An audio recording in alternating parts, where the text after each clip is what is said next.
Olá, eu sou o escritor Wisner Fraga e aqui no canal Acontece nos Livros eu comento a prosa produzida por escritores brasileiros contemporâneos.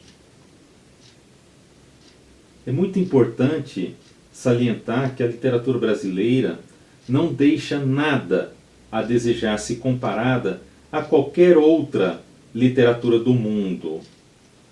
É importante que nós brasileiros saibamos valorizá-la. Antes de falar sobre o livro de hoje, eu peço que você se inscreva no canal.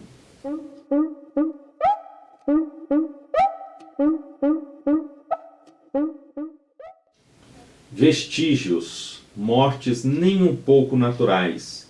Este é o título do livro de Sandra Abrano, editado pela Bandeirola em 2018. Sandra Abrano é uma editora, escritora e livreira paulistana. É autora de Fui para o Piauí, livro de 2016, um relato de viagem. Em 2017, este livro, Vestígios, foi um dos pré-selecionados do Prêmio Sesc de Literatura. O título do release que me foi enviado, juntamente com este romance, é Quanta realidade cabe em uma ficção? E este título traduz muito bem o que o leitor vai encontrar nesta obra.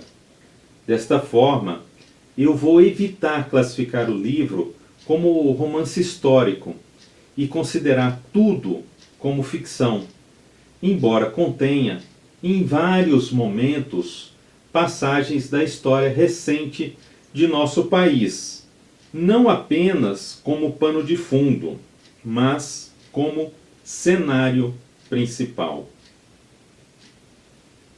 A trama se passa na cidade de São Paulo, de 1976 aos anos 2000, e apresenta de maneira muito detalhada os meandros do serviço secreto brasileiro e também do sistema de repressão que foi montado àquela época.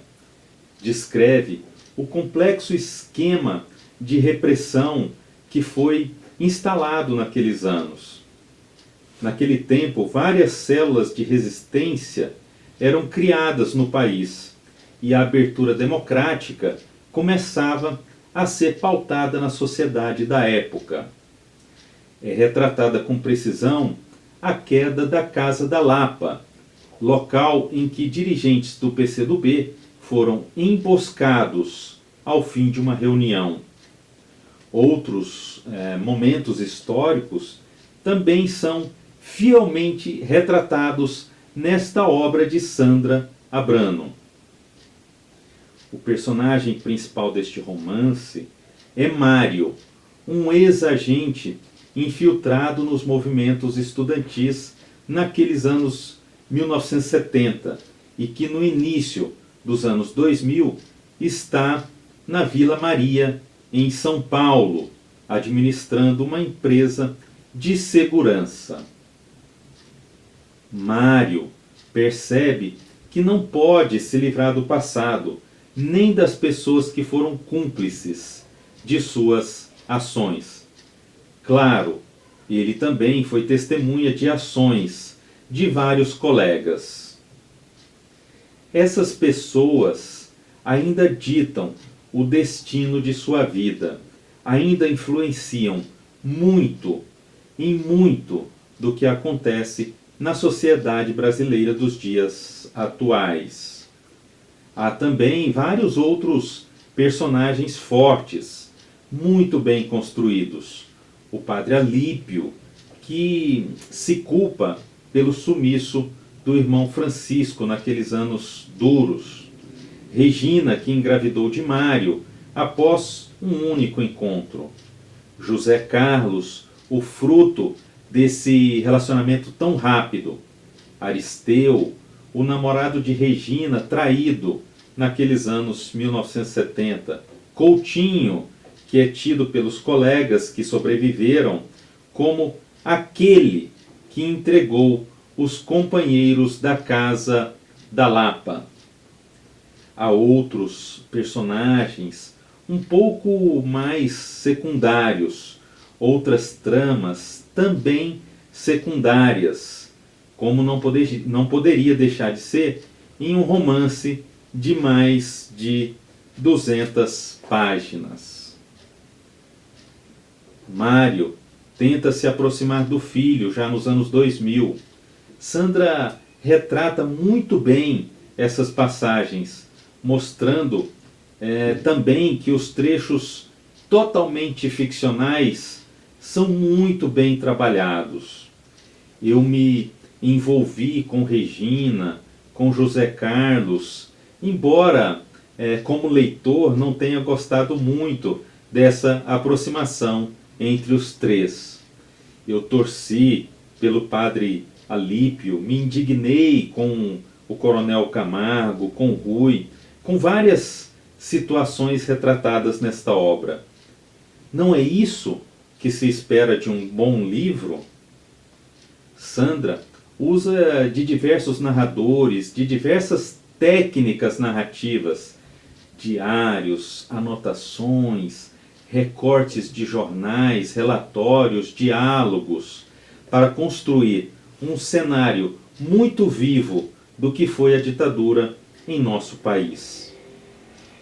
Já nos anos 2000, conta, como não poderia deixar de ser, das várias comissões da verdade que foram montadas e das reações de diversos setores às inúmeras descobertas dessas comissões.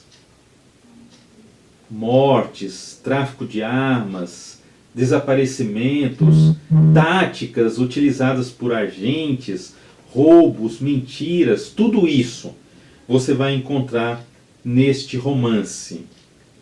É o primeiro livro de Sandra Abrano que eu leio, mas eu já espero ansioso por novas obras desta escritora, que fez um minucioso trabalho de pesquisa para construir a história deste romance.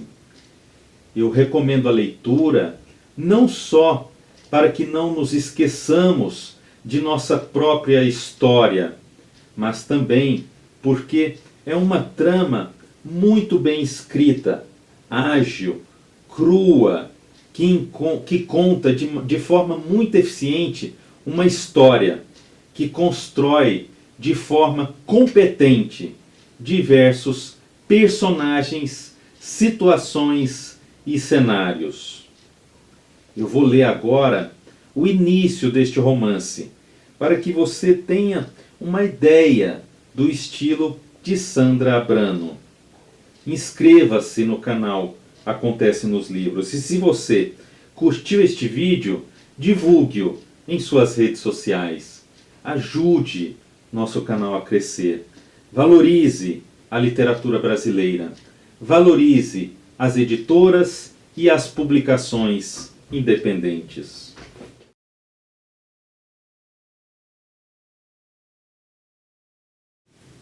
Antecedentes. Vila Maria, 1976. Meu irmão Francisco apareceu na paróquia, esgotado, desesperado. Cuidei dele como pude, dei-lhe roupas limpas. Conseguiu por milagre fugir do cerco. Ele nem ao menos sabia se os outros tiveram a mesma sorte. Estava marcado, sem escapatória. Na época, eu era próximo do delegado Vantuir. Muito católico, fazia questão que eu rezasse em sua residência uma vez por mês, sempre na primeira sexta-feira. Pedi ajuda e ele conversou com Francisco. Depois me disse que havia um homem que poderia salvar meu irmão. E o homem veio. Estatura acima da média, barba por fazer, cabelo comprido como era a moda na época, voz poderosa e anasalada. Não sorria, nem me amedrontava. Disse que o delegado pediu e ele ajudaria. Eu ficaria lhe devendo uma. Meu irmão foi embora com ele sem nada perguntar. Abraçou-me na despedida, um abraço de menino. O homem retornou uns 10 dias depois. Disse que Francisco estava bem. Ajudou a conseguir documentos falsos e levou-o pessoalmente à fronteira. Disse também que meu irmão enviaria cartões postais do exterior quando estivesse instalado. Ele quis se confessar. E quem sou eu para estranhar esse desejo? Não posso relatar o que ouvi em confissão. Porém, antes de começar, contou que certa vez sentiu-se ligado a uma terrorista, uma mulher perigosa e sua prisioneira. Ela era inteligente, determinada e destemida. Como não se apaixonar? Recebeu ordens de matá-la. Um agente nunca matava sozinho um prisioneiro. 2 a 4 atiravam ao mesmo tempo. Todos tinham de atirar. Se um não atirasse, morria. Ele atirou. Com os outros, mas atirou. Aquele fato lhe pesava e queria confessar não a morte dessa mulher. Essa ele carregaria como sua. Confessaria as outras. Matar era seu dever na época. Por um bom tempo, não mais o vi. Do meu irmão, cartões postais enviados da Bolívia, do Peru, do México e dos Estados Unidos. Neles, apenas obrigado e saudades. 3 ou 4 anos se passaram. Certo dia, o homem voltou dizendo que havia chegado o momento de eu lhe retribuir o favor. Afirmou que corria perigo e não havia nada que alguém pudesse fazer para mudar o seu destino. Contou que seu maior medo não era morrer, mas ter o corpo abandonado, indigente. Ele me pediu que tivesse a alma encomendada, cremado. Queria garantir que fosse cremado. Como eu posso ajudar? Eu repeti a cada pausa do homem, não para oferecer apoio, mas registrando minha limitação, pequenez e covardia.